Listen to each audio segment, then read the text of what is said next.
good afternoon, and good evening, depending on where you're tuning in from. It is your host, Scott Beaty of Beaty's Beat, and I am delighted to be here with you just before kickoff for the Merseyside Derby.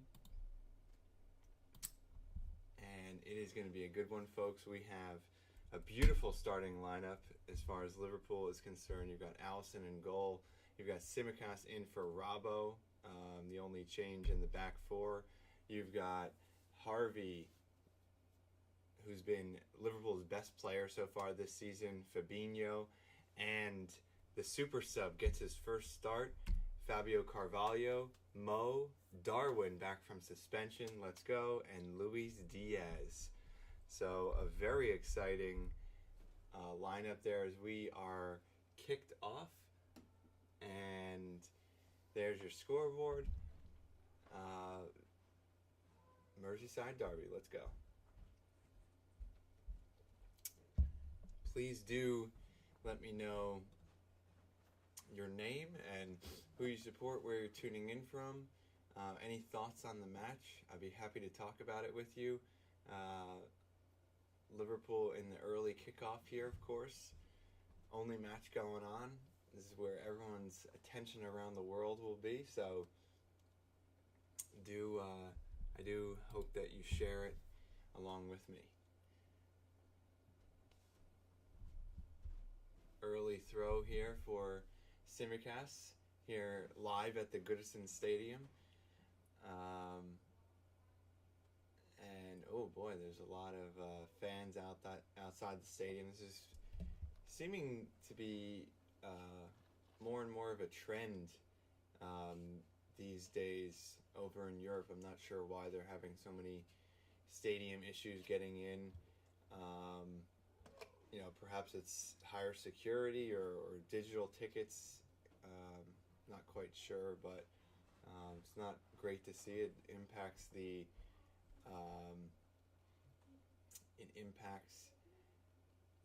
atmosphere, of course, for those fans that don't get in. It's certainly a not ideal situation. Oh, beautiful ball by Virgil out to Mo Salah from one side of the pitch to the other.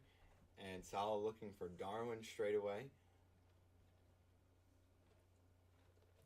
Darwin 3 matches behind Erling Haaland, although I don't think anybody's catching Haaland this season.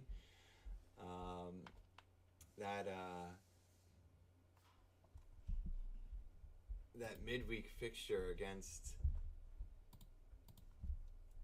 Newcastle sure was a treat. At least from the 98th minute on, it was.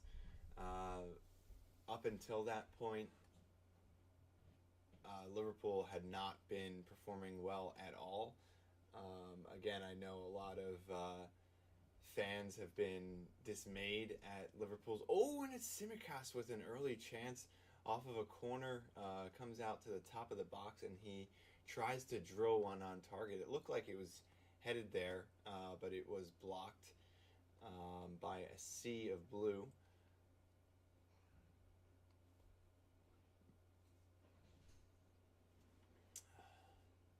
But yeah, I made a YouTube short actually right after that match. In that, and I just wanted to get some thoughts down.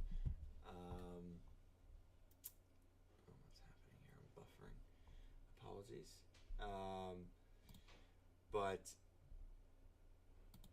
anyway, I wanted to get some thoughts down on just the match and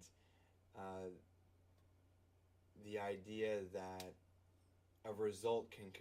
one result can completely change the course of your season, and it's interesting to take a look at that, of course, particularly this early. I'm sorry, I'm still waking up. This early in the season. And forget about I'm not even discussing the fact that Man City is going to be at a totally ridiculous pace this year.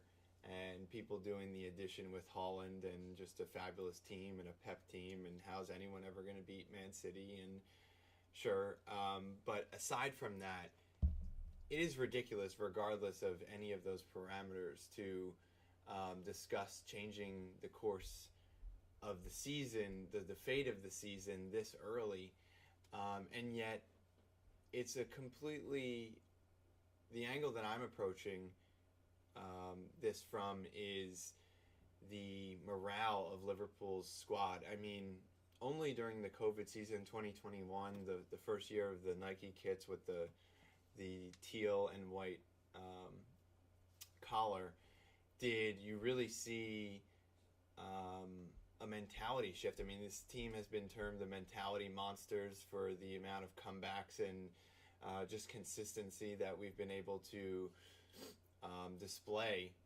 And that season was completely different. And, that had to do with injuries and whatever. But, again, sometimes, one win can, as I'm sort of suggesting, can either get you back on track or really kind of send you down that hole of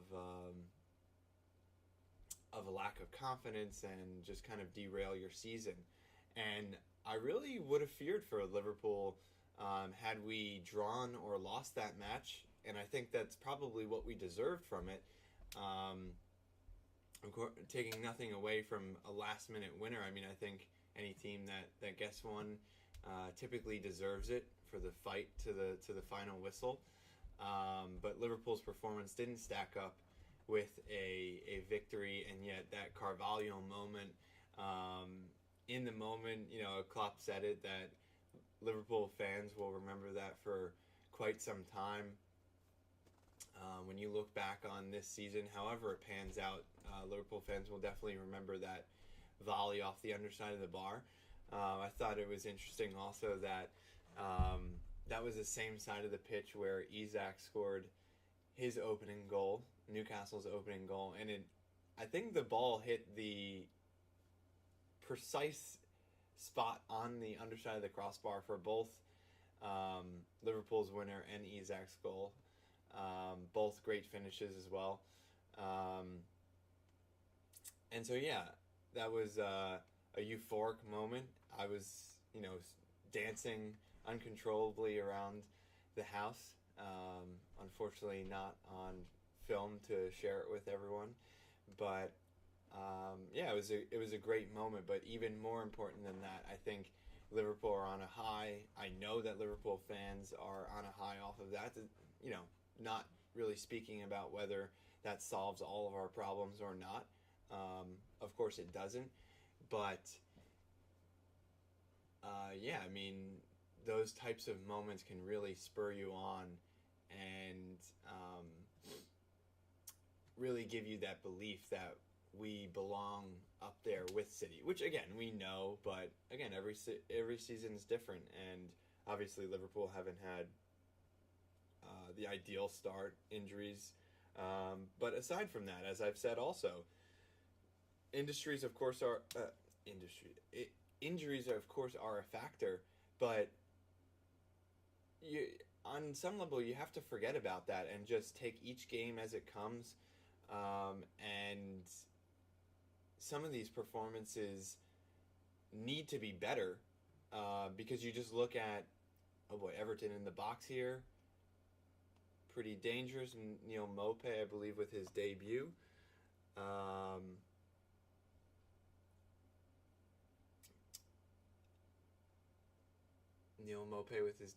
And he was looking for Anthony Gordon, who some will be surprised stayed with Everton. He was looking like he was headed for Chelsea. I think an interesting one. I don't know if anybody has any thoughts about whether he is deserving of his £60 million price tag. A bit ridiculous. I think it was pretty amusing that the Totally Football Show was pointing out that Erling Haaland only cost $51 million. And again, the transfer market is not apples to apples, but I do think that it is worth pointing out that dollars are dollars or pounds are pounds. Fabinho is down on the ground, but I think this might just be a clunk to the groin that he received. He looks to be getting up. I think that was just a he got bashed into type of thing.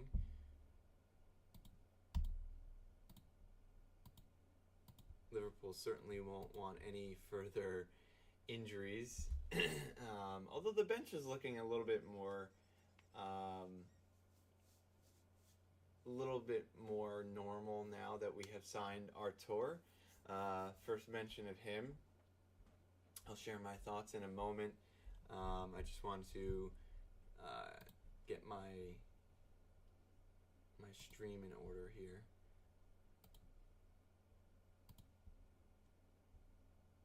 Hey, it is TD5. Hey, bro, do you remember me? Everton are moving ground soon. Okay, gotta go. Bye, bro. Catch up soon. Okay, thanks for tuning in. Sorry that you had to skedaddle so quickly. I don't know. Also trying to get my doc, as they call it, in order, so that way the chat can show up on screen. Not sure what my issue is currently.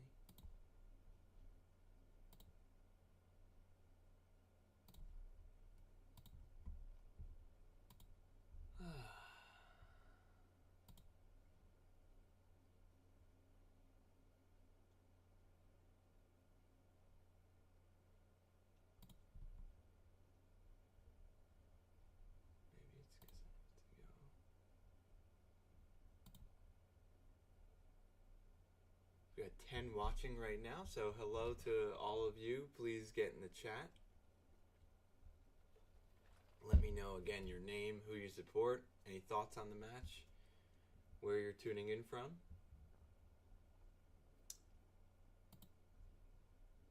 Let's see here.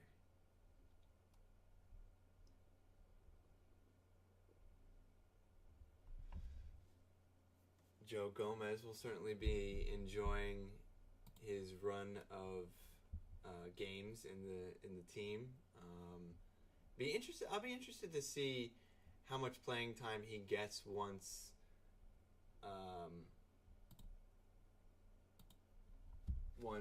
all defenders are fit. Matip and Konate, I think, will almost certainly be ahead of him in the pecking order, just based off of past history. But again, it's interesting because I was a big Joe Gomez fan.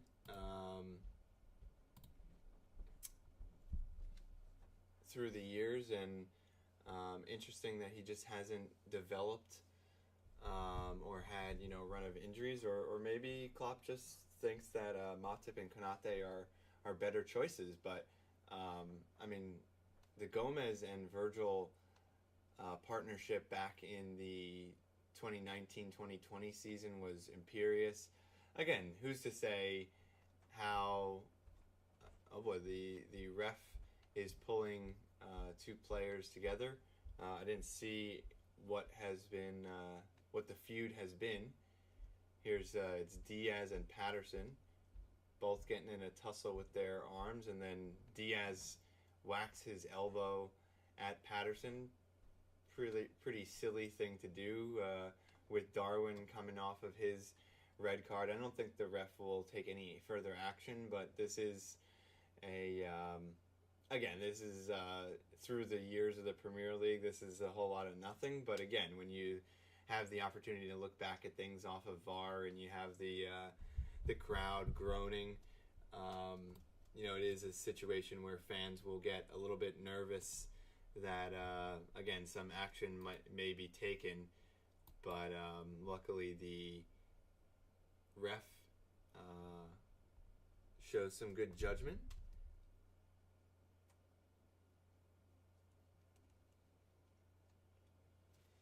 And here's Darwin on the left side. He tries to play the ball towards the middle, and it is collected by Pickford after... Pickford. Disgusting goalkeeper kit there. It's the green zebra pattern. pretty bad. Struggling with my chat on screen. It's not seeming to work. Oh, I also need to edit.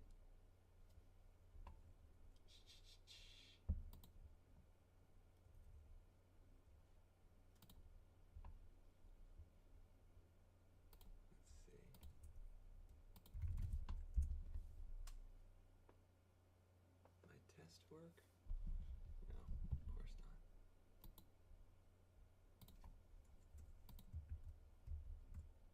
Let's see if that works.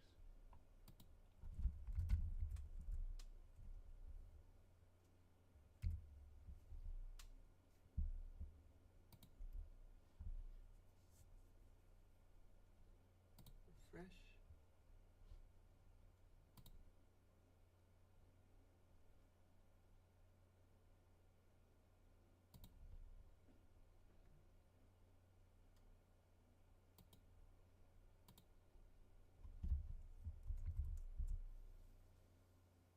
Oh, all right, there we go. My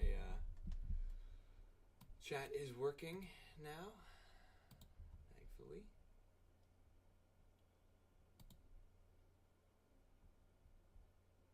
Pickford with a goal kick.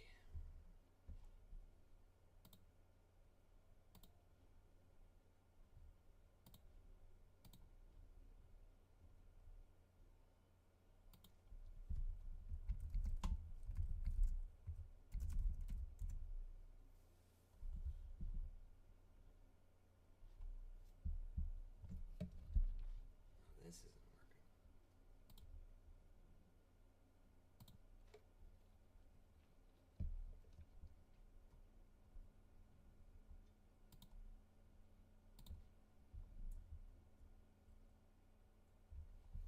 What is happening with my match? Alright, sorry everyone. Enough playing around.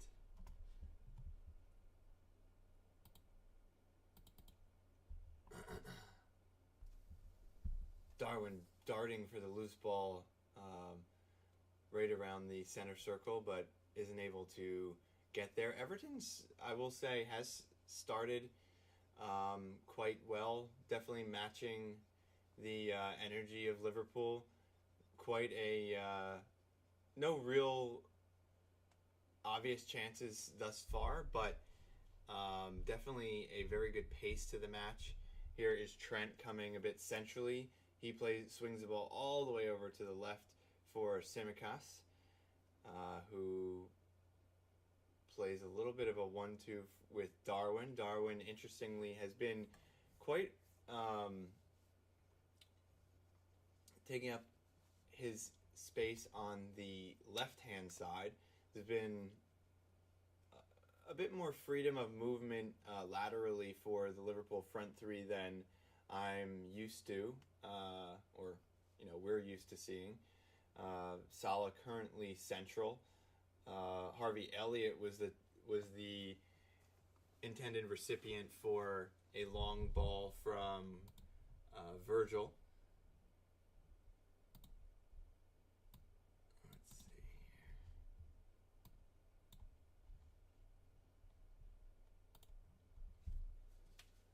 Fabinho plays it back out wide to Harvey, who tries to curl one in, but headed away by Everton. Everton have been winning those 50-50s in the box. Oh, and Trent plays the ball in towards the back post for Darwin. He's arriving late, but he does get his head to it, and we'll see how close that one was.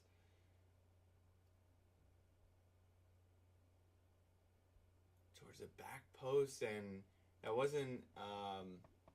wasn't too close really at all, but he didn't really time it perfectly well. He was arriving late, and he did have to leap above his mark, Patterson.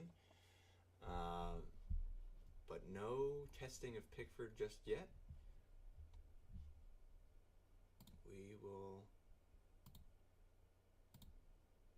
have to wait a little bit longer for that.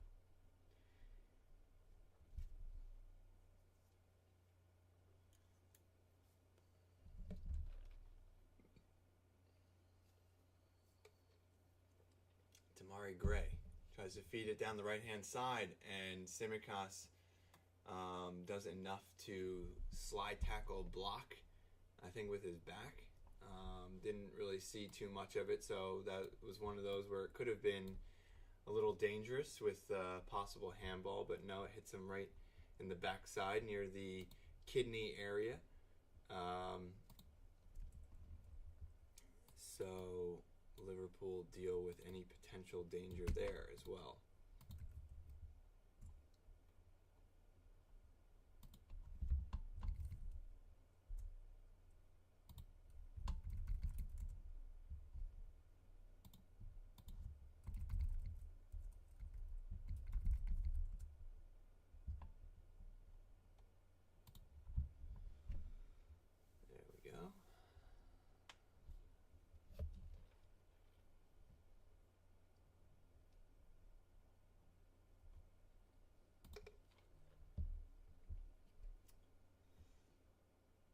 Throw into Fabinho, he knocks it back towards Virgil.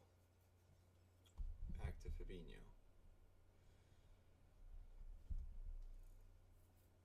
20 minutes in here. As I said, a pretty energetic start to the match. Again, not too much to write home about, but again, an intriguing starting lineup for Jurgen Klopp as he starts Fabio Carvalho. This is his first start, and I'll be interested to see how he does for the rest of the match. Obviously, it's a big call. It's a big match. Again, despite injuries, and also too, it's Liverpool. Lee and I were talking about, do we know what Fabio Carvalho's best role is yet? And the answer to that is no. He has been a very impactful sub. Some players are just like that. See Divock Origi. Again, the most impactful subs of all time. But again, he is one of those where if he starts, fans are probably groaning about that. No offense, Divock, but again, going way back in the day, like Ryan Babel used to be the king of that. He would come on and wreak havoc in the Rafa Benitez days. But anytime he would start, he'd be so impactful that, myself included, Liverpool fans would be yearning for him to start the match, but he just wouldn't have the same sort of influence in starting a match, and some players are just like that. Now, I don't think that's not my theory on Fabio Carvalho. Obviously, it's early, but it is a possibility. I haven't seen any evidence of that today. Ooh, Anthony Gordon gets a chance. That's probably the best chance of the match. A rebounded effort off of a corner. It fell right out to him, and he was able to strike the ball pretty well. I believe he scored in each of his last two matches, which is a record for him, the young attacker for the Toffees. He hasn't been so consistent, and again, that's I think he had only scored 4 goals in the previous season, so again, a bit baffling, the price tag that Everton were demanding. But listen, you can paint those kind of pictures when you have a young English talent and one of the big boys come knocking.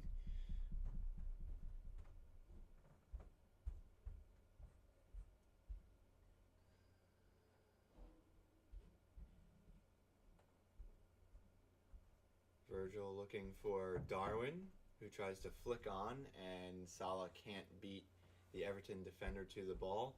You've got Connor Cody making a surprise switch to Everton in the summer. I only learned about that when I saw him wearing an Everton shirt. I think on the first match of the season, that one slipped by me. But Yeah, it'll be interesting. I mean, personally, I don't think Lampard is going to last the season. I would have thought that he would have been one of the first managers to get axed in the sack race, but alas, we already know who's won that race. Scotty Parker is gone. And I think that's I can see both sides of that argument. I think it was premature and it is harsh based on 4 matches into the season. But with that said, it kind of does affirm my sort of opinion of Parker. I've never seen him. At no point in his managerial career have I thought that he had shown me anything that makes me think that he is a great manager. I do think that he is sort of a championship level manager. And sure, getting tonked 9-0 certainly doesn't help things. But yeah, I'm curious. I heard the Totally Football Show talking about Sean Dyche has been linked with the position, and how that would not really jive with the personalities of the 2 parties. With Bournemouth being an attacking side, at least coming up and having that personnel. So that has not been confirmed just yet, and I don't know how close it is, or if it's just rumor, or if he's just the bookie's favorite. I don't know what is going on with why this logo is hanging up there. Get rid of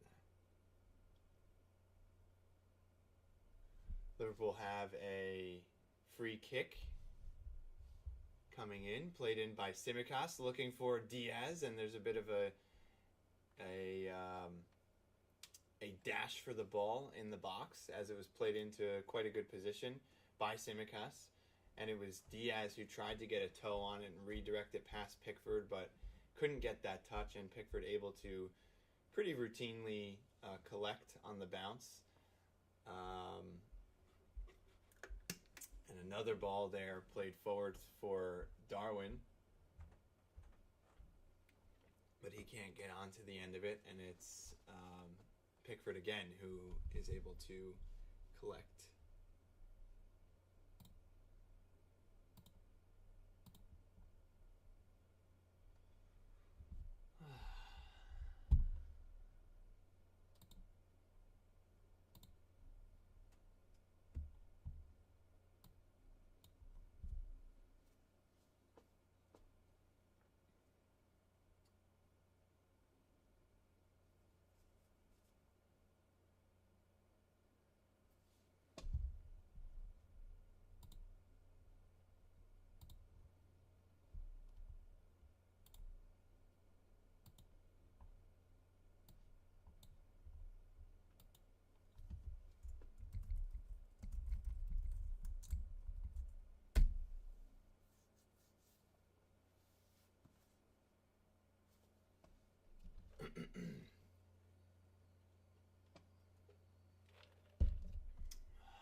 For anyone watching currently, I'd like to know your thoughts on Erling Haaland's start to the season. His last 2 matches have both been hat tricks. I mean, it's going pretty much how everybody was dreaming it would for Haaland. I mean, for me, I love him. I've loved him ever since Salzburg. I mean, he's just a complete machine, obviously, and he's a cheat code. It's fabulous to watch. It is certainly sad that he has joined City, so I can't root for him too much, but I'm still not hating on the guy. Though my dislike for City has grown over the last couple seasons, Um, it is just so difficult to hate on him. He is very Zlatan-esque in terms of personality as well as build. Playing style, probably not so much because Holland just, on top of Zlatan's skill and ability, Holland adds freakish pace as well. So, taking an icon like Zlatan and adding another threat to your game is just it's a pretty scary thought. But in any case, Tifo has done videos on just how he's been able to be so dominant. And they just showed Mo Salah, and the thought went through my head that he's been on a bit of a goal drought this season. I think he may only have, 2 goals, maybe even 1. I'd have to check on that, but he's gonna have to have one hell of a season to win the Golden Boot along with Holland. And I think Mo has won. Has he won the Golden Boot? Almost every season, I'm gonna say that he's been in the Premier League, which is incredible. Let's see.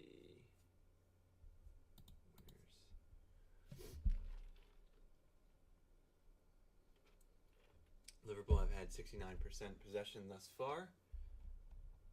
Let's see. The Golden Boot winner since Salah has come into the league. It's been Salah, Aubameyang, Mane, and Salah. The African Kings tied that season in the 18-19. Here is Demarai Gray. Tries an effort from the right side of the box, but is blocked by Tsimikas. Some good blocking. If this were the NBA, he'd have some pretty good stats right now so far in the first half. Liverpool able to pretty much get rid of the danger there. Oh no, Joe Gomez. Oh, and that should have been the opening goal for Everton, as I believe that was Gordon. It was Tom Davies able to have an effort on goal. Hits the post pretty flat on. Lucky for Liverpool, because that should have been the opener. Good little snatch finish with the outside of the boot there by Davies, but it hits the post. Joe Gomez really needs to clean up his act. That's something I think he's been pretty poor at, is clearances. He blocks a ball coming centrally, but if he were a goalkeeper, you would say he only parries it right into the path of the attacker. And that should have been the opener for Everton. Lucky for Liverpool to escape that. And that would have been, I think, 9 in 10 matches that Liverpool would have gone down first. But luckily still level for Liverpool. Virgil van Dijk as well involved in that, not putting himself in glory, as he was not able to get the danger away. And I think Virgil having a bit of a confidence issue. I don't want to use the word crisis, but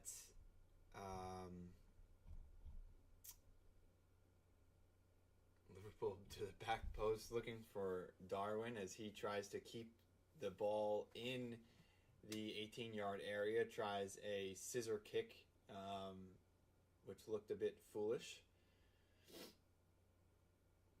Darwin is bundled over there by the corner flag by Patterson, nudge in the back, and nothing given. He gives a wry smile to the referee. Going back to the Golden Boot, the 1920 season, it was Jamie Vardy with 23 goals. Harry Kane in 2021. And Mo Salah last season. Tying Heung-min Son. So, yeah, Salah has 3 Golden Boots since he's been in the league. Quite impressive. quite impressive. He has 3 Golden Boots all time, which ties him with Harry Kane, and Alan Shearer, and only Thierry Henry has more with 4.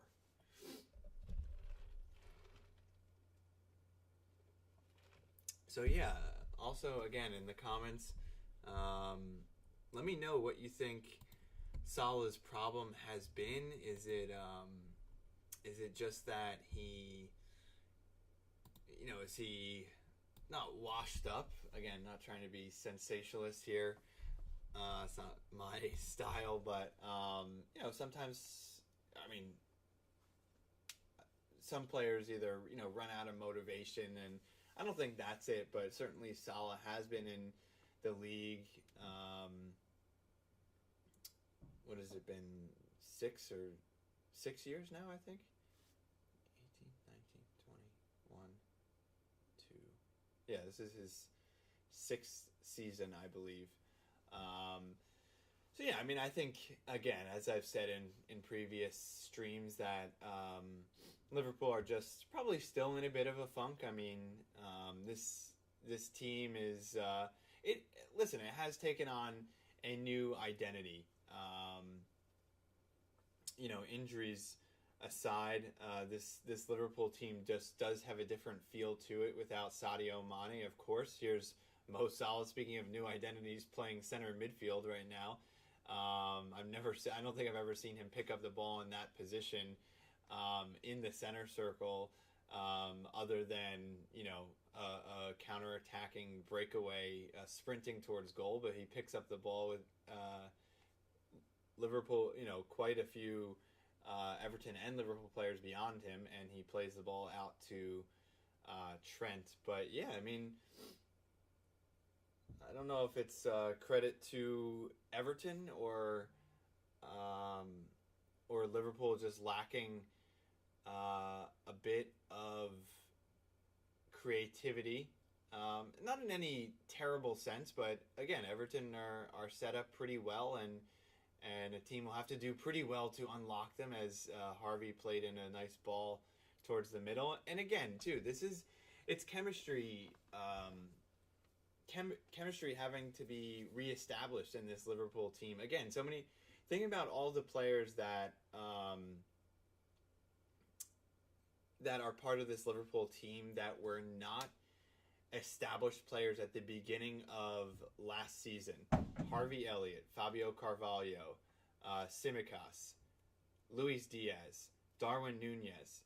That's quite a bit of players that, obviously a huge reason why Liverpool have been able to be so dominant and such a scary prospect over the course of the last 5 or 6 seasons have been because you've had Firmino, Mane, Virgil, Henderson, Trent, all these players playing together for so long, and now for one reason or another the personnel has changed and evolved. Fabio Carvalho taking a thwack to the knee there as Onana picks up a yellow card. But the personnel, I think that kind of sums it up, what I just said about the number of players that have not been established Liverpool players since the beginning of last season. And all of those players are starters or close to it. Again, maybe Carvalho isn't quite a starter. But so that chemistry is going to need to kind of marinate. And of course, the camera is panning to Artur, another new face that will need to bed in and form chemistry and little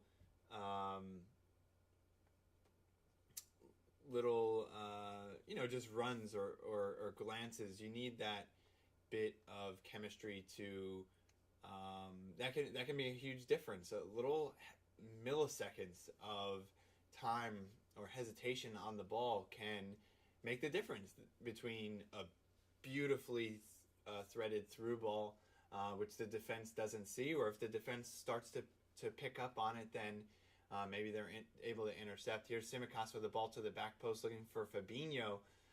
That was looking pretty enticing, but and it's Darwin soaring with a header from Salah's secondary cross, and he beats Tom Davies, of course, to the ball there, and it's over the bar, not troubling Pickford too much, but Darwin just not firing on all cylinders just yet, but again, he just needs to gain a little bit of that match fitness, and if I were Everton, I'd be a bit fearful of Darwin in the second half, because he's certainly showing his signs of intent, and again, it's a little sloppy. It's the timing's a little bit off, the finishing is a little bit off, but listen, I mean, against Fulham, as much as I said, all the things I just said about the chemistry and Darwin going to need a bit of time to bed in, it's almost the opposite of that that we saw against Fulham, and I was very encouraged by the signs of chemistry that I saw. Liverpool kind of firing on all cylinders, and of course Mitrovic gave Fulham the lead, and it's always tough to come back in the Premier League down a goal, but I don't think the Fulham performance was a bad one by any means. And Darwin scoring on a Cruyff half volley to open his account for Liverpool was certainly an encouraging sign. Very exciting player, and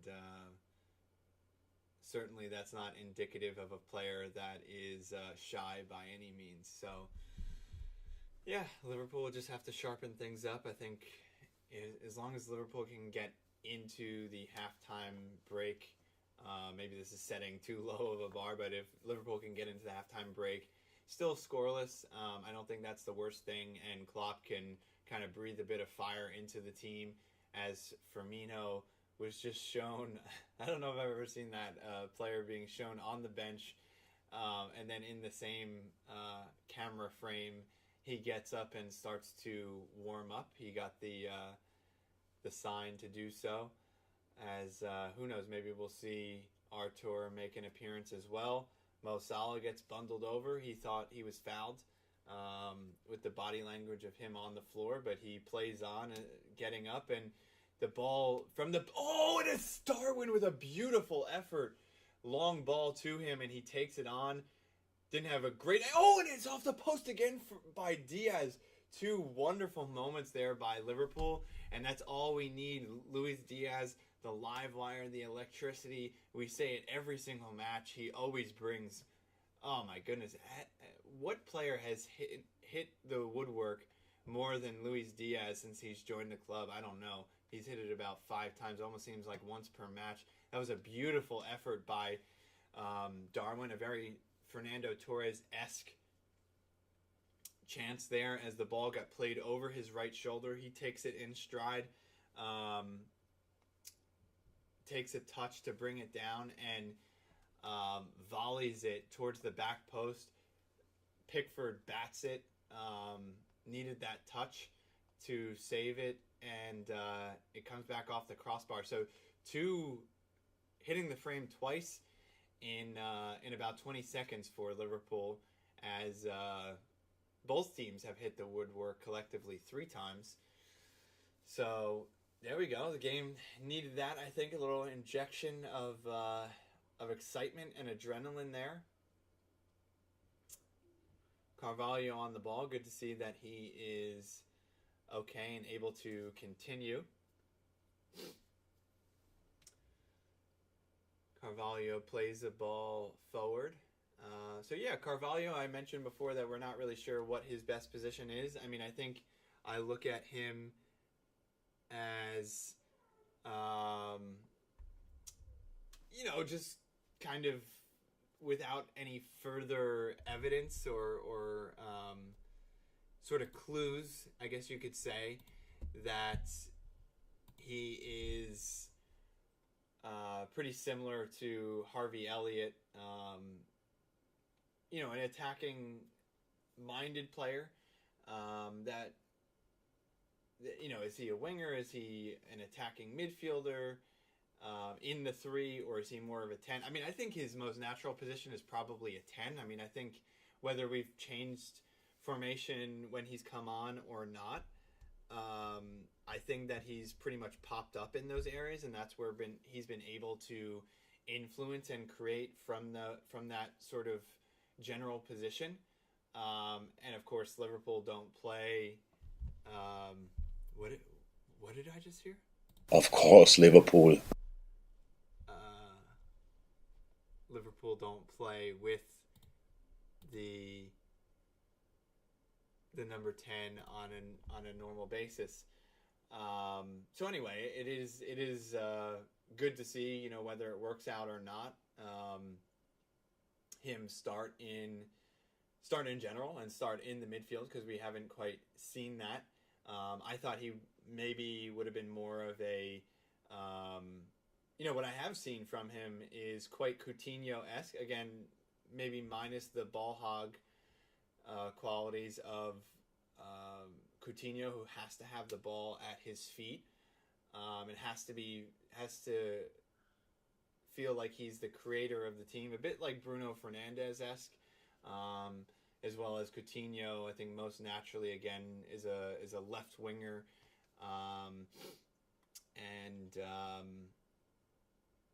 but anyway,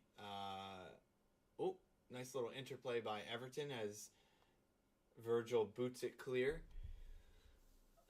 But anyway, yeah, I mean, I would give Carvalho maybe a bit of like a passing grade, maybe like a C+ / B-, not in terms of performance, but just in terms of fit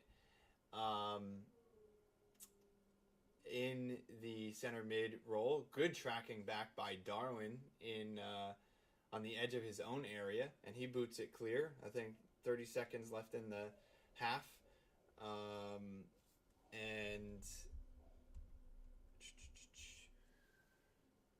and Liverpool will go in scoreless, most likely.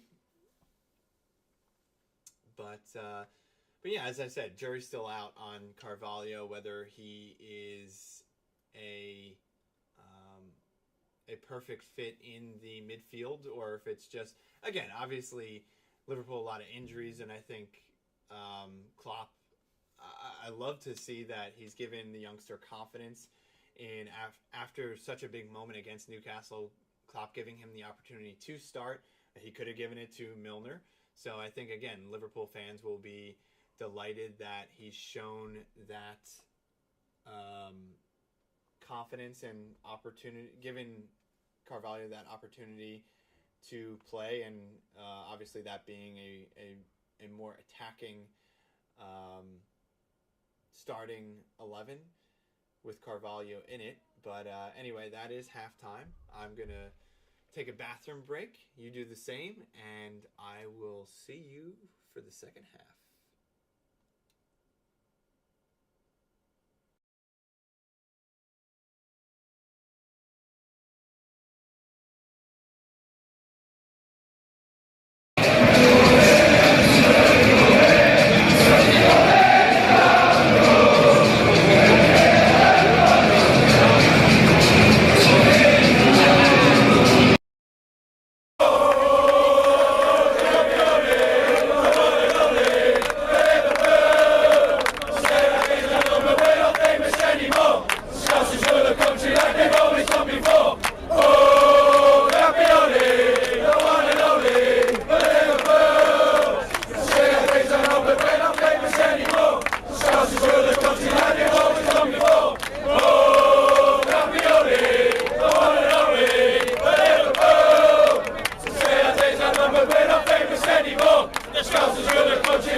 The Egyptian king, Mo Salah, Mo Salah, Mo Salah, running down. Of course, Liverpool.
Bathroom break is over. Look at this little guy. Big guy, actually. Liverpool's biggest new fan.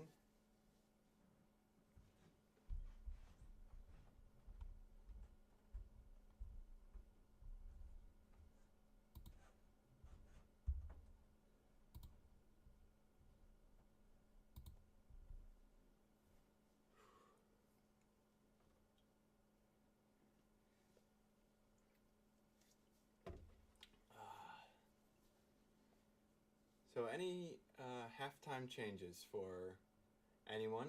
I'm not expecting any. I know that I think Firmino will probably make an appearance at some point. Diogo Jota is also available. That's very good news. As I said, it's very good that we've got some injuries that have healed up. Just pulling up the Liverpool bench so we know what options are available. As it loads, I believe I can safely say we've got Adrian. Oh, here it is. You've got Adrian, Nat Phillips, Joel Matip, so that's very promising as well. He's back at least fit enough for the bench. Andy Robbo, Stefan Basic, as he has become a bench regular now, for better or worse.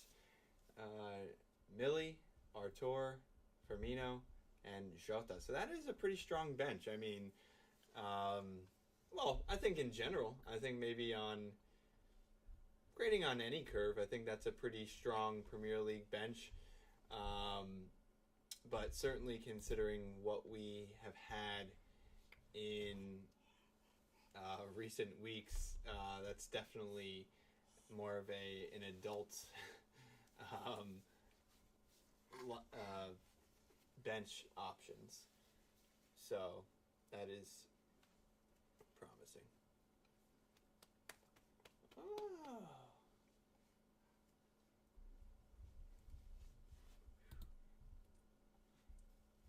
Whoops. What's happening? What is happening?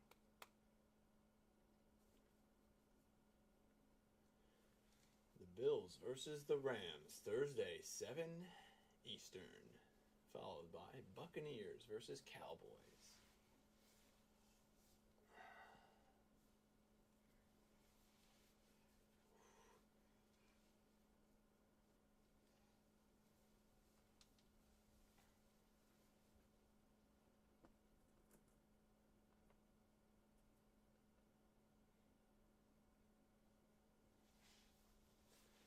Who's your favorite player? Who is your favorite player? Is it Salah? Virgil? Allison? Kick?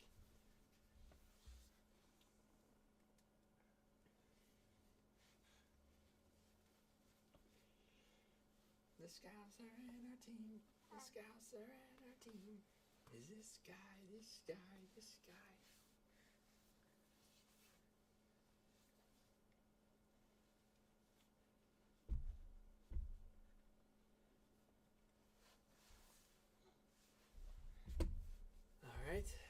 think hangout time is over. I'm going to take another quick halftime break, and I will be back for the second half. Enjoy, and see you soon. Mo Salah, Mo Salah, Mo Salah, running down the wing. Salah, the Egyptian king. Mo Salah, Mo Salah, Mo Salah, running down the wing. Salah, the Egyptian king.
Of course, Liverpool.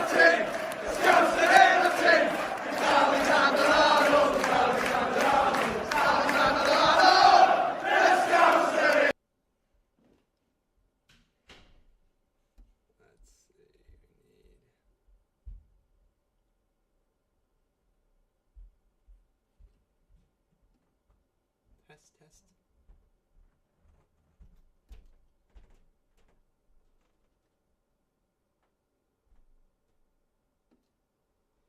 There we go. Oh, and Darwin.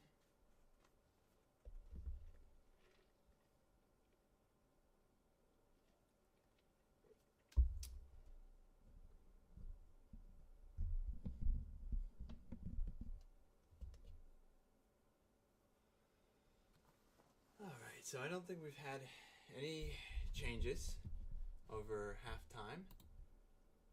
Oh, that is not true. Excuse me. We have Bobby Firmino on for Fabio Carvalho.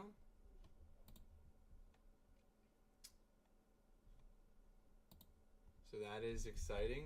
Again, maybe some signs of a 4-2-3-1.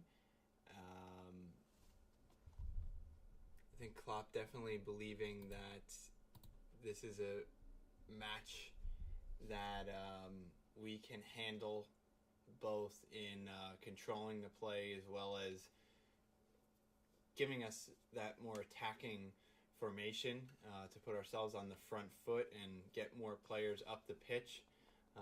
Bobby Firmino, we all know that obviously playing a false nine, that he's definitely a selfless player and able to create opportunities for teammates. And I think maybe at this point in his career, he can be very influential as a number 10, as well as, again, if he proves that he can do it, then not every player is Bobby Firmino. He is a one-of-a-kind type of character, but if the team, kind of speaking towards what I was saying earlier about chemistry, then it makes it easier for Fabio Carvalho to come in and replace Firmino, or rotate with him, and then it's not as much of a change. So we shall see.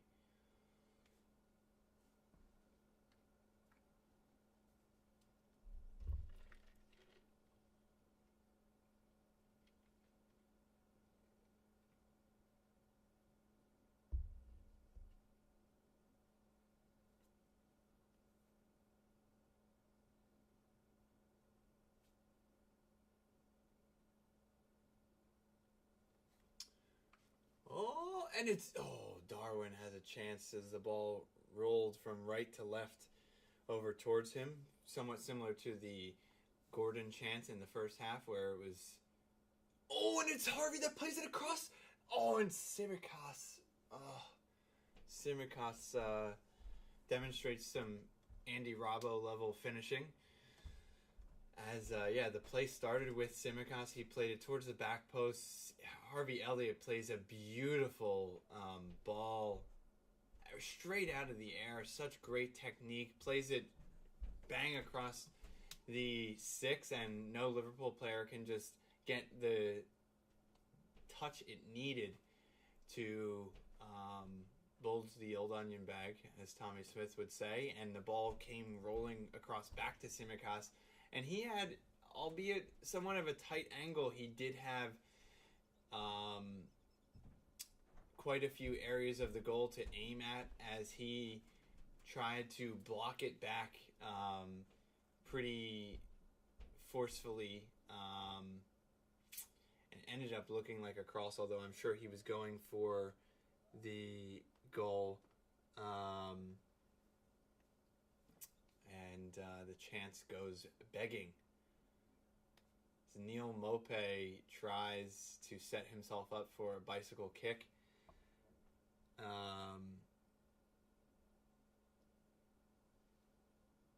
And that is tamelessly over the bar as he tries to fashion himself that chance with Joe Gomez right on his back. So this match has been an energetic one. Not the most exciting we've ever seen, but certainly not dull. And both teams lacking a bit of just that quality or luck even. Maybe I wouldn't be saying these things if the chances that went off the post had found their way back into the back of the net. But we remain scoreless as Mo Salah gets a bit frustrated with the linesman who gives the throw-in Everton's way following a little battle with Myalenko. Mo Salah has been rather quiet today.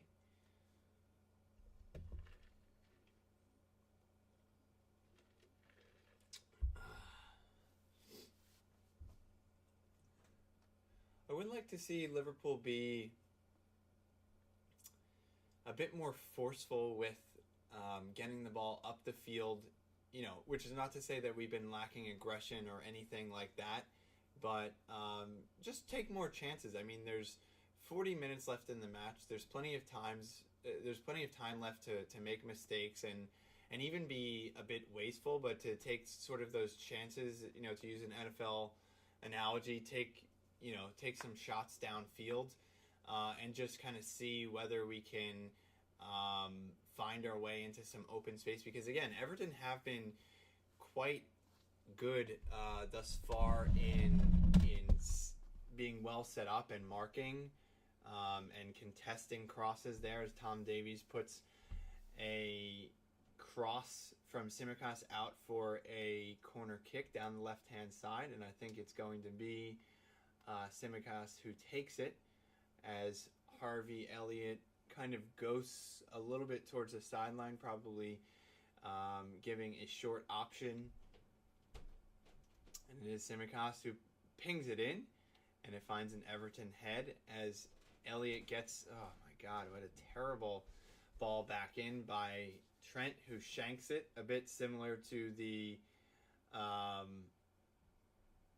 Virgil van Dijk effort at Anfield over Christmas time that came back off the bar, and the famous Divock Origi Christmas goal.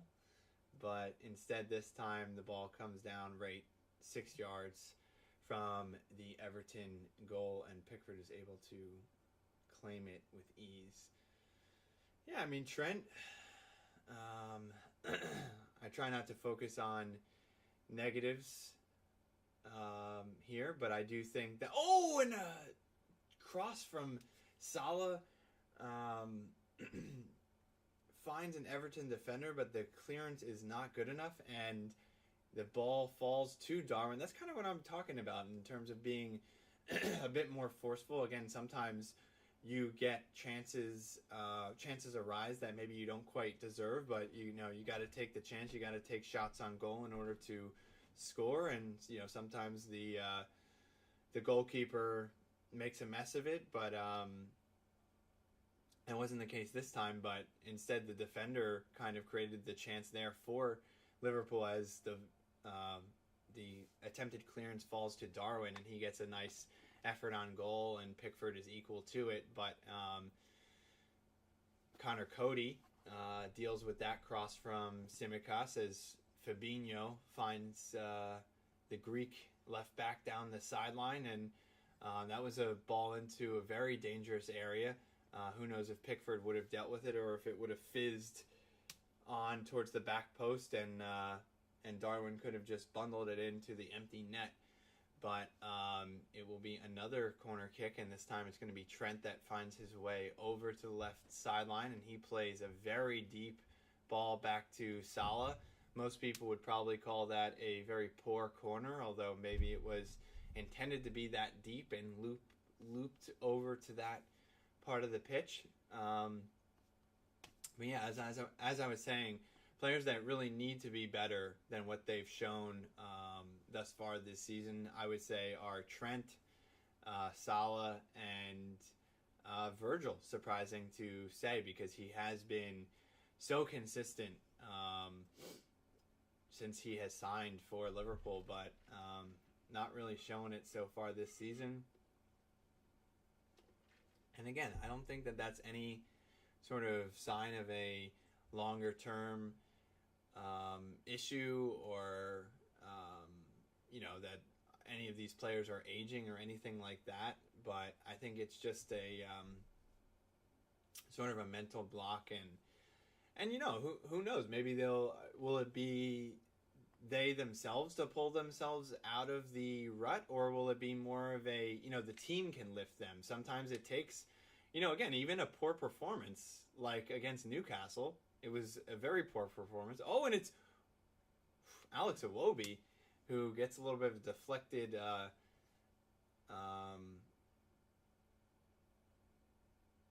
deflected ball back into his path, and he takes a half volley strike from about 30 yards, trying to catch Alisson a bit off of his line. But a little bit more excitement in terms of the build-up of that than the actual effort itself. But Liverpool being pressed high by Everton on that goal kick, played short, and then they find Harvey Elliott and beat the press there. but Elliott quickly loses the ball. But Liverpool's back in possession now. It's a little 1-2 there by Trent and Salah. And, Diaz runs out of space. I mean, yeah, again, as I've said, those three players, I think, for Liverpool need to step it up. But players that have really been bringing it every week have still been Diaz and Darwin, maybe a little 50-50. Again, I think he needs to sharpen up some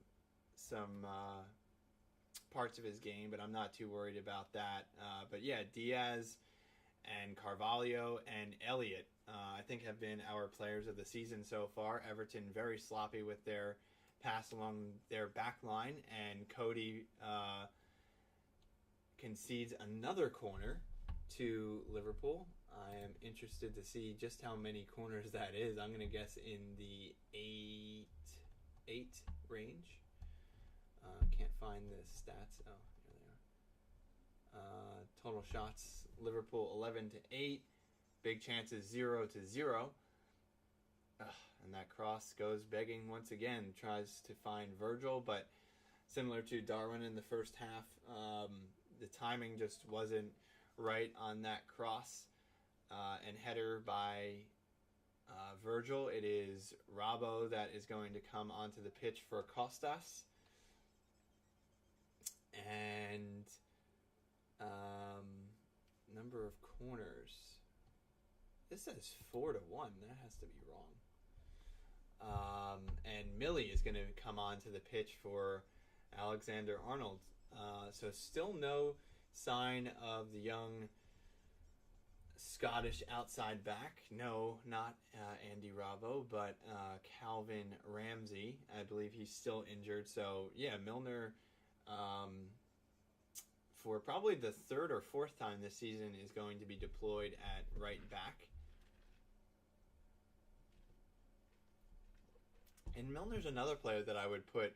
Milner and Fabinho are two players that I think need to step it up, as well as Joe Gomez, who just kind of flops on the floor trying to... Gomez really has not been good this season, I don't think. He just... No real obvious giveaways or mistake, or actually, sometimes there have been some pretty glaring mistakes, but right there I've certainly picked up on him giving the ball away right in the middle of the field, and then that gives Everton possession. They're able to go down the field, and luckily this time not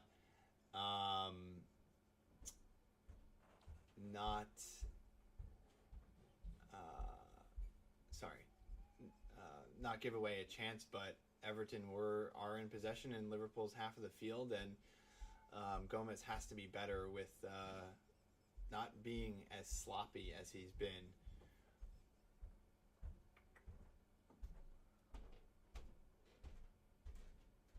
Liverpool concede the corner.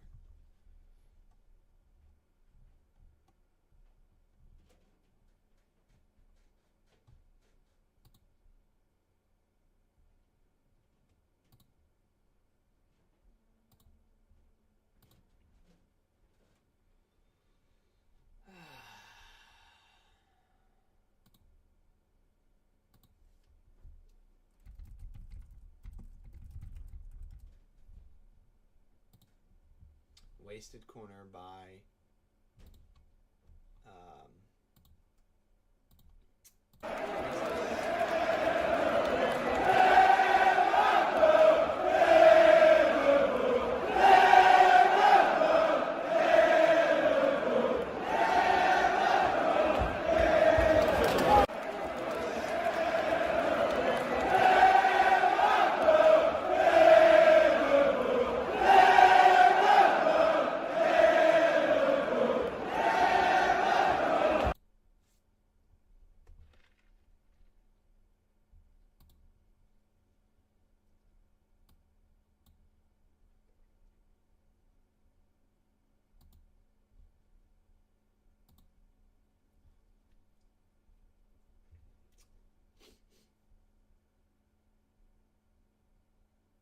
Here's Gomez on the ball. Plays it to Virgil after a short goal kick. And it's Robbo who maybe can bring a bit of passion and energy to this Liverpool team that really need some sort of spark from somewhere. As again, yeah, I mean, I'm just kind of... it's occurring to me that Trent has been substituted once again.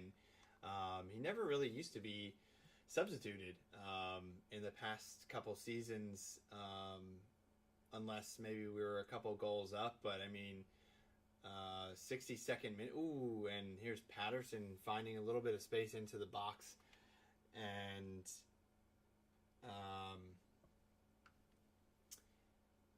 the shot on goal is blocked by Virgil out for a corner kick. That was a dangerous one. Looked like Patterson was going for the back post, but Virgil blocks it. But even the block by Virgil did put a little bit of fear into the Liverpool fans, as those sort of deflections can really be decisive with the goalkeeper going one way, but luckily it went out for a corner. Liverpool deal with it.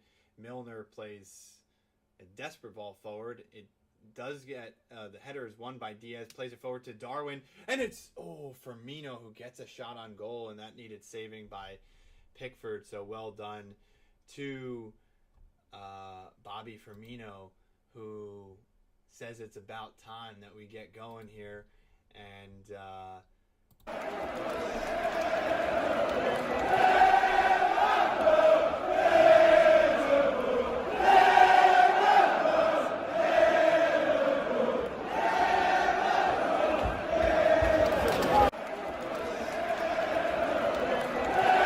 Firmino that gets a header from the corner kick, and it is point blank saved by Pickford. Maybe not point blank, maybe a split second more than that, but great to see the substitutes making an impact here as the ball gets played to the back post for Virgil. I thought it was Darwin for a second. Oh, and it's Fabinho who has a left-footed volley, and it is saved by Pickford. He gets riled up and animated, as you know he does. And Liverpool knocking at the door a bit.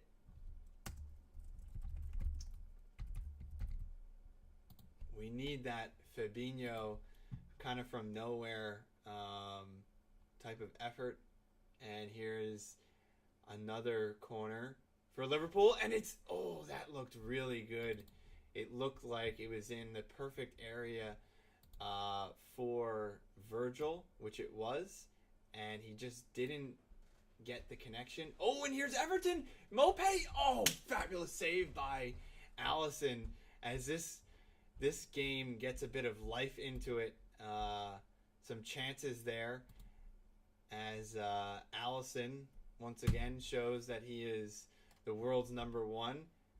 Speaking of point blank, he gets that one right off the gut, and that's going to be an Everton corner, but that was a very clear, that'll go down in the big chances column on the stats for the match. Oh, and Milner does really well to keep that ball in play as it was going out for an Everton throw deep in the Liverpool area, but Everton have to reset all the way back to Pickford. And Liverpool need a little bit of this. Liverpool need to make Goodison Anfield, and Anfield is not far away, but Liverpool need to win this match, which would make it 3 in a row, which on paper is probably, again, a little bit better than we deserve. This performance has been lacking a bit, and we've got friend of the channel Tomas Fahey saying what's up, and been a good game so far. Agreed, Fahey. Thank you for tuning in. And yeah, there you go from a well, I was going to call him a neutral. Certainly, he's not a. I mean, I guess he would kind of temporarily identify as an Everton fan. He'll pick any team over Liverpool. I might say, but a good tackle there by Onana, who's on the yellow card, and he thinks that the ball came off of Robbo last. Not sure about that one, as Liverpool are going to have a corner. Fahey, where are you tuning in from? For those that don't know, Fahey, friend of the channel, is a United fan. And yeah, Fahey, give me any thoughts that you'd like to share, as Everton are on a break here, led by Gordon and Mope, and Everton win themselves a corner. Yeah, as I was saying, Fahey, a United fan, so yeah, feel free to give me any thoughts on where United are at in their Ten Hag revolution. As I say that, he says he bleeds blue. Yeah, sure, he's Merseyside blue. Is he Chelsea blue as well? JK, but United have a big test, a huge test tomorrow against Arsenal, who are they? Well, I guess it's pretty easy for me to find out what Arsenal's. Oh, and it's Everton who get the opening goal, and it's who else but Connor Cody, who the Totally Football Show taught us in seasons past. He has the least amount of shots on goal of any player. Doesn't come forward for too many corners or anything, but he does find himself right basically on the edge of the goal line for a tap in, and that little scuffle in the box ends up with Everton opening up the scoring, and Liverpool fans will not be happy about that one as Liverpool go down once again. And I think this is going to get called back for offside. They freeze frame it right there. Not the perfect angle. He might just be a nudge ahead of Virgil. That's a slightly better angle, or at least a more fortunate one for Everton fans. I think that's offside. I think he's just a nudge ahead of Virgil there. Whether it be his shoulder or maybe even his toe. We shall see what VAR says about that one. But regardless of what the decision there, I think Everton probably deserve their lead. Well, it's an even match, but again, I can't really say that they're undeserving of it. They have the Merseyside spirit in them. Still, we have not a great angle. They're freeze framing it where it looks like he's level, but again, this angle is kind of coming from the diagonal, from the corner flag. So I don't think that this is the fairest angle, but anyway, again, this would make it, I believe, 9 matches in 10 where Liverpool have conceded the first goal, and Fahey chiming in, saying live from his couch. I know he'd done a little bit of traveling, so hence my question of where he was at.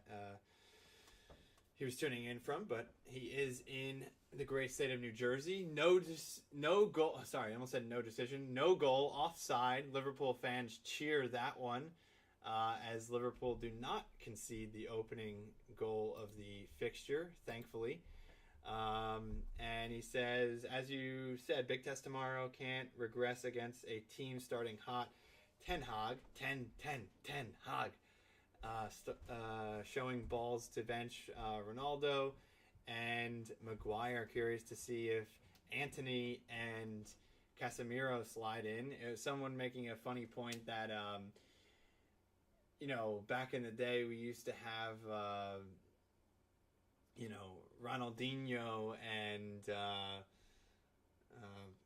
whatever, forgive me, more Brazilian sounding names, but now we get Fred and Antony and Artur. Just interesting, more sort of American type names. But anyway, yeah, I mean, it will be interesting to see how Ten Hag continues to do. And yeah, it'll be interesting to see who comes into that United team. Lee says harsh offside. Come on, Lee, are you a Liverpool fan or not? Don't forget the Brazilians Phil and Bot. I just have and Bob. Phil and Bob, yeah, of course. Darwin takes a touch on, or takes a knock from the Everton defender, and he's slapping his ankle. Very animated. Darwin, very passionate lad. Yeah, when did Brazilian names get boring? I don't know. I don't know who started the trend, but it is interesting. Yeah, Lee, also, of course, great to have you in the stream as well. We'll have to get you both on video soon. I know today was an early start, but yeah, what do you guys both think about the respective signings of the Brazilian defensive midfielders, or holding midfielders at least, for either of our teams, Casemiro and Artur? I think I said earlier in the stream, I don't know if I did get to it, but one way or another, yeah, I don't think I really, even to Lee, I was saying I don't think I had ever really voiced my opinion on Artur to kind of, I don't know, plant my flag or whatever, but take my word for it that when Barca signed Artur, I was a really big fan of his, and I really thought that he was going to be the real deal. He seemed to be, a good Barcelona signing, mobile, pass and move type of midfielder. And it just obviously has not really come off for him. He hasn't really made too much of an impact on the European stage. And yeah, I mean, I think you could pretty much have to call him a failure in terms of playing for Barcelona and Juve and not making really any sort of impact. But he still is 26 or 24, something like that. So he's not so old. I mean, you definitely would have expected him to develop by now if he was going to, but I don't know. I hold out hope. I mean, I think, again, admittedly, I'd have to put him into the here's Luis Diaz, who can't find the pass to Rabo, has to do better with that. 75th minute, and Liverpool can't be as wasteful as that. Cass, I think, is maybe a band-aid, but still very exciting to have one of the best defensive mids, says Fahey.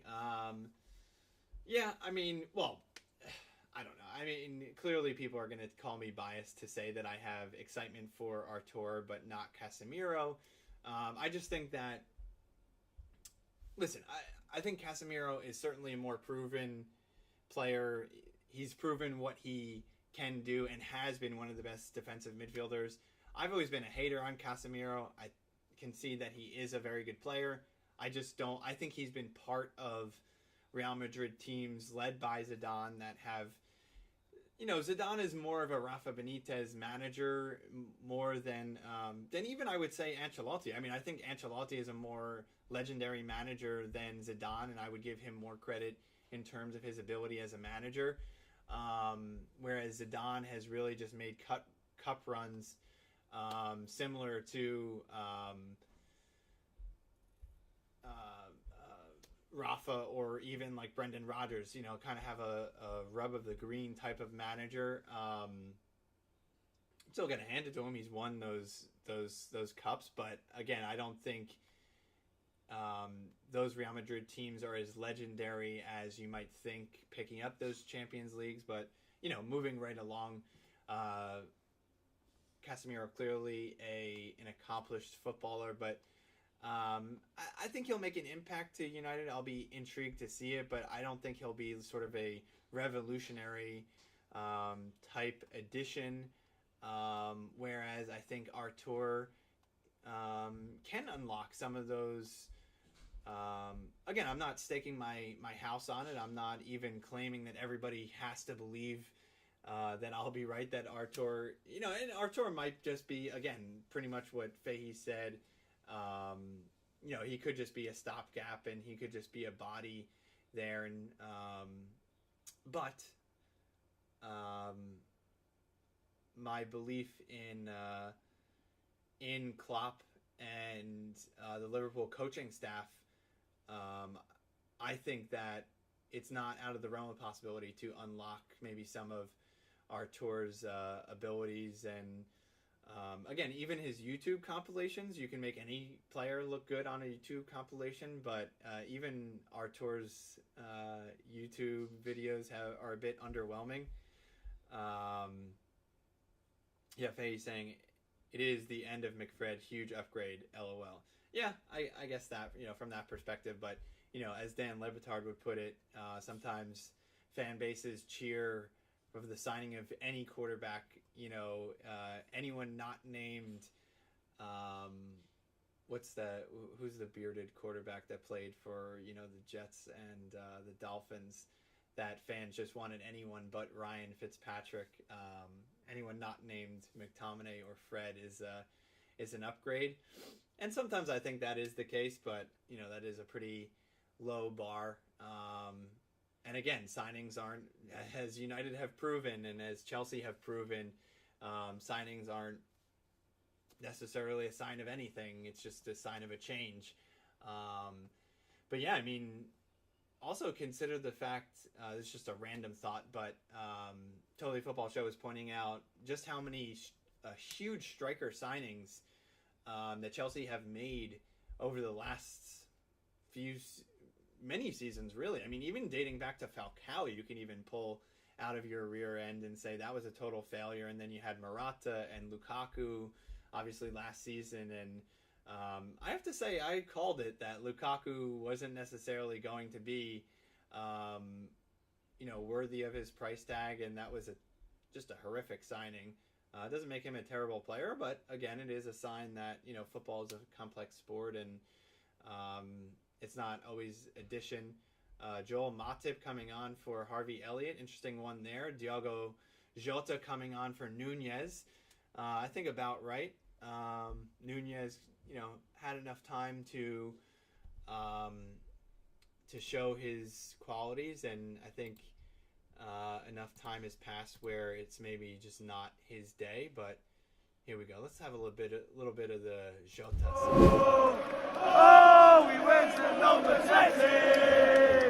Let's take us to victory. Our way is running down the left wing. Because it's time to score for LFC. To the half of Portugal, Benfica Coutinho. Oh, his name is Diogo.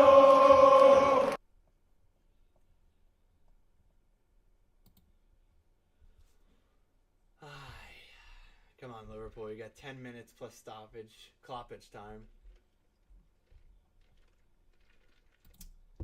to get the winner. Everton looking for a foul down the right side. Fabinho picks up possession. And, interesting. So that was quite a shift of a substitution there. Definitely furrowed my brow as Matip came on for Elliott, who probably was just gassed. And certainly happy to see Jota on the pitch back again, as well as Matip. So Matip came on, Gomez slid out to the right, Milner, who was playing right back, comes middle, and I think we're still in a 4-2-3-1. Obviously, Bobby's still on the pitch. Onana is down on the floor as Pickford comes out to him. It kind of seems like Pickford is telling him to get up, as Pickford still has desires of winning the match still. Just going to clean up the chats. Thank you, fellas, for joining me today. Always appreciate the companionship element of it as I have coined my registered trademark, commentary, conversation, and companionship. That's what the streams are all about.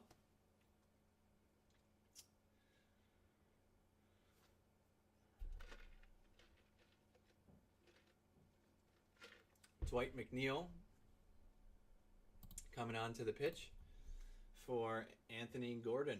And 8 minutes and change left for Lampard's men to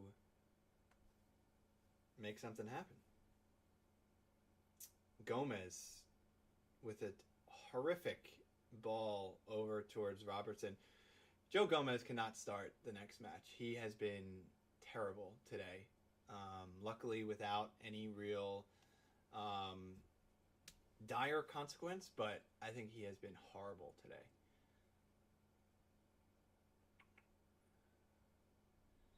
Liverpool Lee, hopefully you're still watching. Any thoughts on the match today? Who have been your bright spots? Let's just focus on the bright spots because I know Liverpool will certainly be frustrated by the current result as well as the performance, which I don't think is unfair. I think Liverpool, certainly it hasn't been the worst performance, and I think pathetic would be definitely hyperbole, but Liverpool, it's not good enough. I think that's a fair middle ground to say that Liverpool haven't done enough to win this match. Granted, we did hit the crossbar twice, but on the whole, I think a draw is a pretty fair result here. Ooh, my goodness, and that was a very nice effort by pardon me, Dwight McNeil, forcing a save from Allison, who has to tip it over the bar. That effort was deflected. Not too surprising to see that one was deflected because the trajectory of the ball, I wasn't quite sure how Dwight McNeil kind of got the dip on that one from the perspective of the shot, if that makes sense. Jota, beautiful tackle there to win the ball. Oh, and he tries to loft it over to Mo Salah, but it is intercepted by that last defender back, and Klopp loves it. I think that's pretty indicative of the fact that he loves that move. Is pretty indicative that this Liverpool performance has been a bit up and down. Ali and the kids are the only ones who give, says Lee. He's definitely disappointed in the quality of performance, and I suppose the passion as well. I think he's leaving out maybe one or two names, but certainly not too wide of the mark. And he also loves the registered trademark, the commentary, conversation, and compassion, CCC.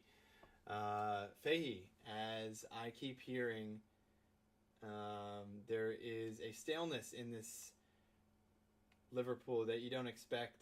One thing previously guaranteed was industry and effort. They can seem lazy more often now. Yeah, I don't think that's. I also don't think that's wide of the mark. I think that's a fair comment. I don't know about lazy. I would say more lethargic. I don't know. I just think, again, maybe that's being a little bit of a homer. I don't know. I just think when you say lazy, I think that gives off more of a lack of desire, which, Lee, speak for yourself. I feel like you might be more in tune with that sort of sentiment. I would say, again, lethargicness. I'm not a sports scientist. I'm not a laziness doctor, or an energy doctor. I can't really say why Liverpool would be looking lethargic. With that said, I do think that Joe Gomez, as well as Virgil, sometimes give off this sort of almost too calm. So again, I wouldn't term that laziness, but just and it's Bobby Firmino who almost comes up Liverpool's savior once again as Pickford makes a good save. Lee definitely agrees with Fahey's previous comment. Lethargic is the right term, Fahey. Yeah, so I think that's how I would term it. But yeah, I mean, for the neutral, I think the match needs a couple more moments just like that. Kind of, they have come out of nowhere, a little bit. Almost chances are coming against the grain of play. Where typically you say like a goal by the lesser team is against the grain of play, but I think both teams are sort of lacking in that bit of quality. So yeah, I think the match just, some of those chances just come out of nowhere, which, almost makes it more exciting. You don't see it coming around the corner as Pickford is going to boot the ball way downfield and out for a throw. That was pretty pathetic by Pickford.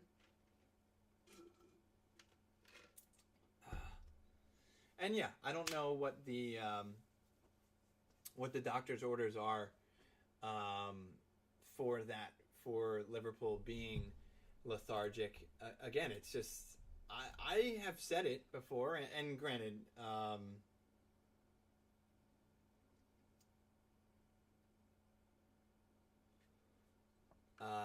so I just responded to SB1, who said, "What a save by Jordan Pickford." Indeed, he has come up pretty big for Everton, keeping them in the match. Pickford having one of those one-off Pickford amazing games, yeah. Although, you talk to Southgate, he's England's best goalkeeper. I am not in concurrence with that, but he can show his quality.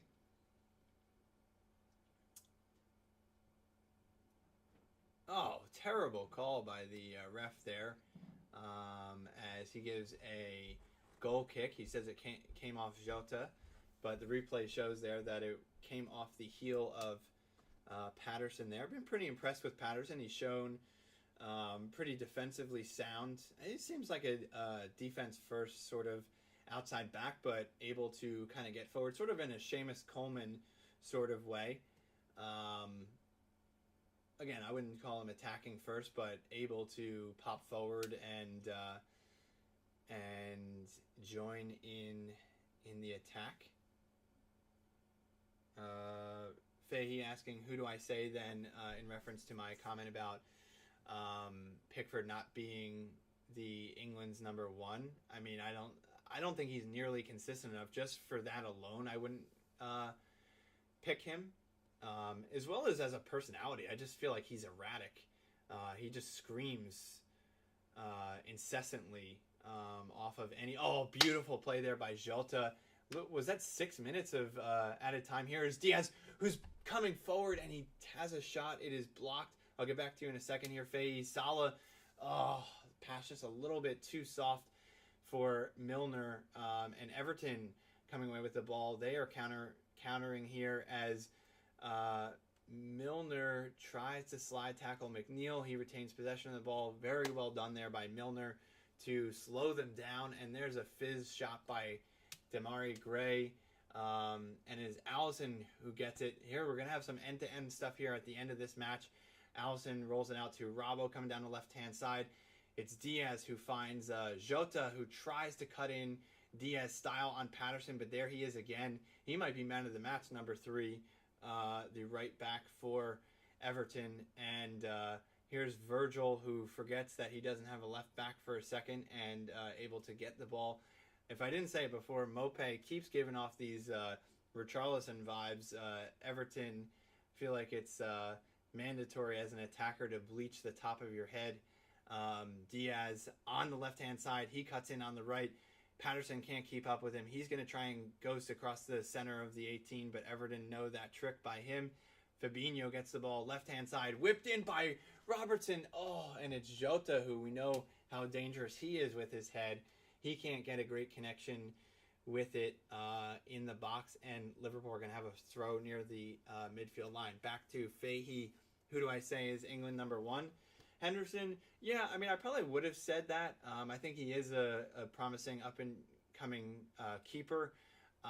He didn't play at all last season. Now he's playing for Forest. Again, I won't lie and say I've seen him play. I have seen promising things from him. I just wouldn't make him number 1 just off of form or lack of playing time in recent times. But I would go for Pope. I think he's been very consistent, as well as now he's playing for Newcastle, who's on the up and up. So I would go for Pope. I think England has been producing some pretty good goalkeepers. I haven't thought about it in quite a little while. I think you probably have forgotten about Pope a little bit. Well, I'm not trying. That's not a dig. I'm just. I think if you had, you probably would have suggested him above Henderson, or perhaps you're remembering that I was a fan of Henderson. Certainly, again before the beginning of last season, I thought that United needed a bit more of those like Ten Hag stones to drop De Gea. And here's Salah, who you need him in moments just to pop up and win the match for you, but his effort is blocked. Virgil and Fabinho able to regain possession for Liverpool. Fabinho reset. It's just already you have Matip and Robbo come back into the team, and the identity of Liverpool just comes back. Even just like swinging the ball across to Matip, it just feels like Liverpool. And so beyond this match, even just for like a nothing moment like this, just the ball, Matip gets it, he's in open space, he gallops forward like Bambi, awkward as hell. That's Liverpool. That's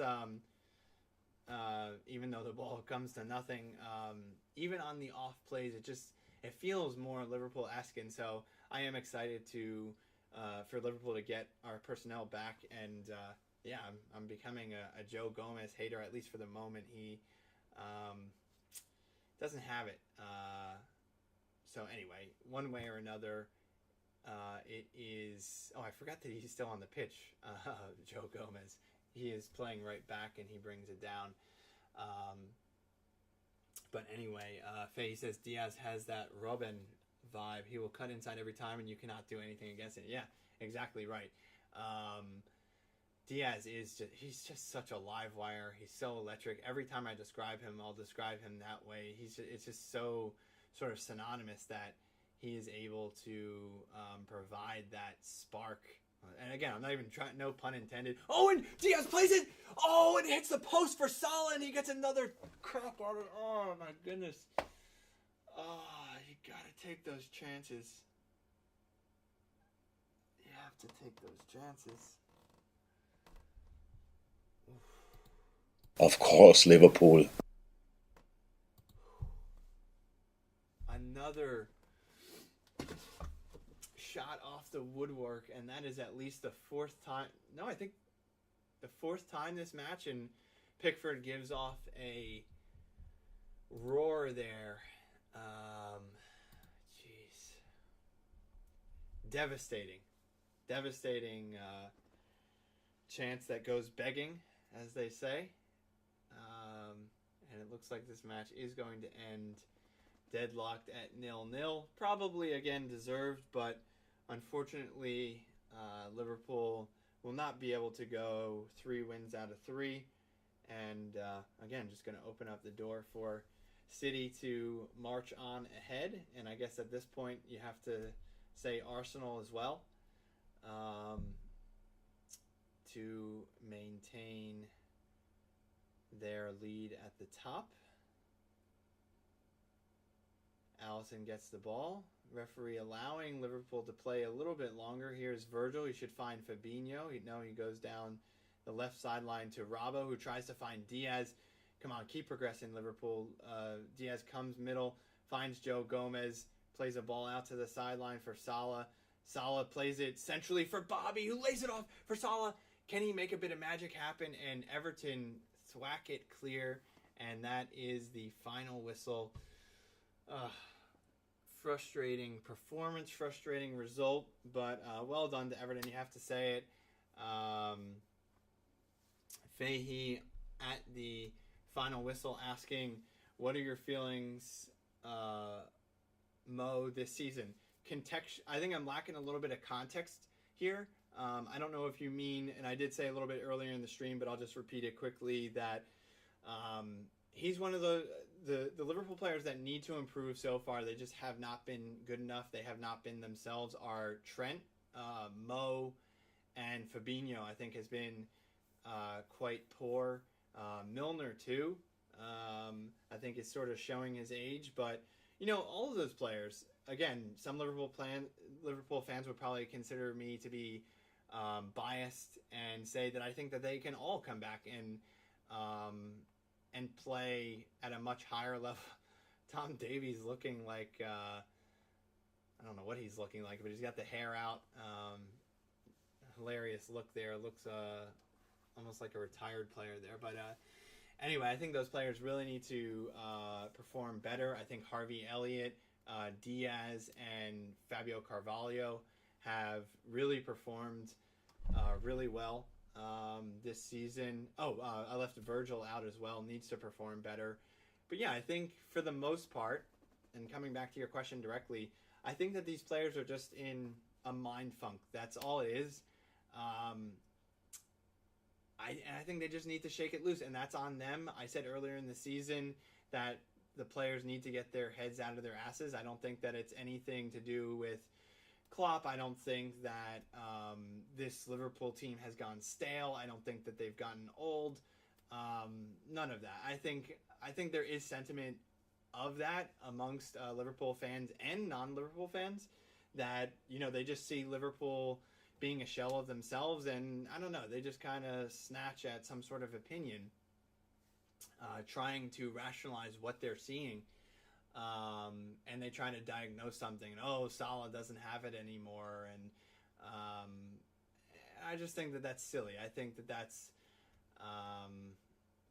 sort of lazy diagnosis. Lampard goes around and claps the Everton support. I think you're silly to think that Virgil and Salah are players that won't come back. I mean, I think that's very that's extreme short-sightedness. So yeah, I think again, as I mentioned earlier in the stream, that Haaland is probably going to run away with the Golden Boot, and I mean, that's just been Salah's standard, is winning the Golden Boot and leading the league in scoring. As well as assisting. He was an incredible assister last season and creating chances. So yeah, I think Salah will come back. It's kind of impossible to predict when, because again, he really has been out of form since February, since coming back from the African Cup of Nations, and who knows why that is. I mean, a lot of people might think that it's because he's had so many miles on the clock, but I think you have to say it's something a little bit more than that as well. I think that he is struggling for confidence. Maybe he's not getting as much of the ball. Maybe he's going stale a little bit in his brain, but again, that's a short-term thing. I think he just needs to shake that loose. Maybe he needs to go on vacation. Maybe he just needs to, do something to kind of mix things up. But I think that will happen, and I think come November, December, maybe before or after the World Cup, he will reinvigorate himself, and yeah, I have no doubt about that. So I don't have any fears about Salah regaining his form. It's just obviously the Liverpool fans would like that to happen sooner rather than later. So anyway, appreciate everybody jumping in the chat and joining me for a little bit of an underwhelming Merseyside derby, which had its moments. Definitely hit the woodwork a bunch of times, and but hey, that's football. Sometimes they don't go into the back of the net. Whether that sits well with Americans or not, you got to have the scoring, but sometimes you can't force the result. It's just a draw is the deserved end result. And anyway, that's all I got for today. Thank you all for tuning in. I really appreciate the companionship conversation, and I've provided some commentary. I've said that a bit out of order, but you get the gist. Liverpool, Lee, Fahey, and all of you back at home or on the go, wherever you are in the world. I'll catch you next time. Enjoy the rest of your weekends of football, hiking, swimming, whatever you want to do. Enjoy it, and I will catch you next time on Beaty's Beat. Take care and enjoy.